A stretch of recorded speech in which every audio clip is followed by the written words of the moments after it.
சற்றே உங்களுக்குள் தேடினீர்களானால், எவ்வளவுதான் நீங்கள் மறுத்தாலும், தினந்தோறும் பார்க்கறீங்க பல பேர் சாகிறத, பல பேர் இல்லாம போறத. ஆனா உங்களுக்குள்ள ஆழ்ந்து தேடினீங்கன்னா, நீங்கள் இல்லாத ஒரு காலம் இருந்ததுன்னோ இல்லை இருக்க போகிறதுன்னோ உங்களுக்குள் எந்த நம்பிக்கையும் இருக்காது. ஒரு சின்ன உதாரணம் சொல்றேங்க. நீங்கள் பிறப்பதற்கு முன்பு நீங்கள் இருந்தீர்களா இல்லையா? அத ஒரே ஒரு விஷயத்தை தியானம் பண்ணி பாருங்க. What is your face? What was your face before your birth?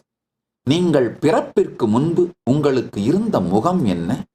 நீங்கள் எப்படி இருந்தீர்கள்? இருந்தீர்களா இல்லையா? நீங்கள் இல்லாது இருந்தீர்கள்னு, உங்கள் பிறப்பிற்கு முன்பு நீங்கள் இல்லாது இருந்தீர்கள்னு உங்களாலே கன்வின்ஸ் பண்ணிட முடியுதா? சற்றே சிந்தியுங்கள். சற்றே உங்களுடைய உணர்வை உங்களை நோக்கி திருப்புங்கள்.